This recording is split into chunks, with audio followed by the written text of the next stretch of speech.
I'm here with Jon Yarlett. Jon is the publisher of Intelligent Sourcing, which is the best print magazine, of course they're digital as well, that covers sourcing in all of its iterations, whether we're talking about back office, contact center, customer experience, IT outsourcing, and also global business delivery. But here at IAOP, one of the things that I wanted to ask you about, and I'm glad to catch up with you, is that you also have been a leader when it comes to impact sourcing, which of course is using the outsourcing industry to have a positive social impact. And tell me, how did you first get involved in that? So, firstly, good to see you. Always good to see you. And I would say I got involved in it probably about 5 years ago. And it was really kind of in tandem where I'd been on a trip to South Africa, and I was opened up to this concept of providing meaningful employment, inclusive hiring from marginalised communities. So they were looking at people that essentially had been long-term unemployed. And so we would go on site visits to various different contact centres and into their training departments. And we would hear stories from these most amazing young people who were coming from a lot of kind of hard backgrounds, whether that be domestic abuse, whether that had been through poverty, lack of education.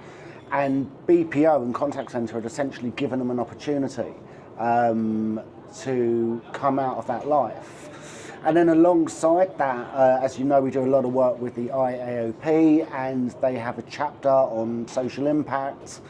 A number of sessions at some of their flagship events were around impact sourcing, and I was lucky enough to meet people like John Browning and Sarah Enright, and it just really struck a nerve with me. It really kind of made me think that why isn't everyone doing this? As an industry, we should be doing more of this. You're right, and I remember, John Browning also, of course, a leader in the space. But I remember in 2017, you and I were in South Africa, and one of the things that impressed me and has stayed with me to this day is I remember you were really holding the outsourcing firm's feet to the fire, because you were saying, I remember you asked a question when we had this session, and it was kind of a feel-good session, and they were going, oh, look how great we are. And you said, look, that's great that you're hiring all these people, but why aren't any of them in management? Why do we just see them on the floor? And I was like, wow, John's really going after them. And that is something that's needed, because it's one thing to have kind of a window dressing and say, look how great we are. But then we also see other companies that do it the right way, and they really take it and internalize it in their culture. I've seen companies where, I remember somebody who started, who's now a senior executive in our industry, but she started 30 years ago on the phones in the Philippines. Yeah. And she's now, the name's slips me right now, but now an industry leader. And I think that here we saw some interesting presentations at IAOP. Looking forward to hearing more in a few months in Chicago. But tell me how you've seen the awareness evolve when it comes to impact sourcing in the industry. Yeah, so I think overall the awareness has been really good. I think that we still fight our daily battles, right? So we still fight battles in terms of educating people to what impact sourcing is, to really pushing the fact that it's not charity. We're not doing someone a favour just to make us look good. What we're doing is going into an untapped pool of really kind of skilled labour and hungry workers. So there's an education job to do. There's still the issue that the term impact sourcing, whilst we use it and others use it, a lot of people don't use that term but still do it. So they'll put it under DEI or ESG or CSR. Social responsibility. Yeah, absolutely. In terms of career progression for impact workers, I was in South Africa a couple of years ago, and I think that it's a lot better. So I've seen guys come in at entry-level agents. Not all will follow this path. Right. but some come in, they show themselves, they're hungry, they want to work, they want to kind of get as much money as they can, and they progress. And on the money side of things, we're seeing statistics that show, the wage of an impact worker directly affects or directly kind of contributes to 5 other people. So that might be other family members where they're paying for education. It may be that the mother or father doesn't have to work as many jobs as they were working. So, there's a real big push with these guys because they're hungry and they're hard workers. You're right. And I've seen where outsourcing firms have been a conduit.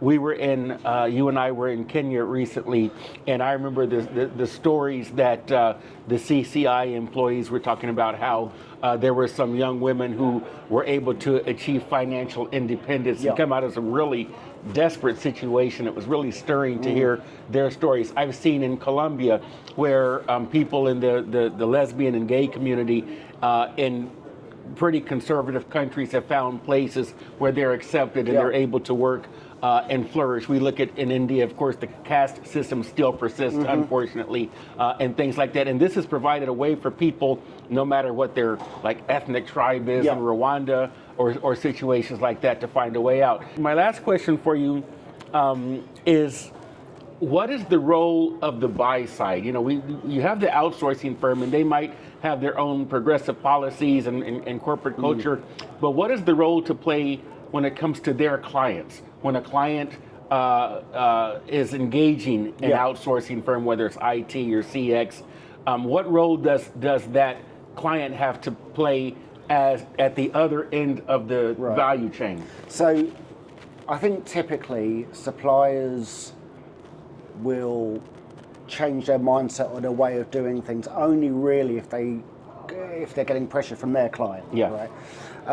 Interestingly, we are seeing that the number of RFPs coming out from the buy side in the UK increasingly are kind of talking about and wanting some form of CSR, ESG, impact sourcing. So they're already talking about it. Also, there's some great organisations in the UK that are leading the way, really, where they have programs now to recruit those that are disabled, those that are ex-incarcerated. So we're seeing a lot of kind of those outreach programs. Really and truly, I think what a lot of the buyers need to do is just to keep banging the drum and keep saying to their suppliers, this is an important issue, and we are not going to work with you, but we're more inclined to look at vendors who are operating this kind of impact sourcing policy. It's always going to come down to cost, Loren. It's always going to be the nature of outsourcing. It's going to be what is the best option from a cost point of view. But there's no reason why they also can't look at this social impact side of things. The retention and the loyalty, and when you look at all of these things, long term they save you money because you're not losing people. You're not having to kind of retrain and re-get people in.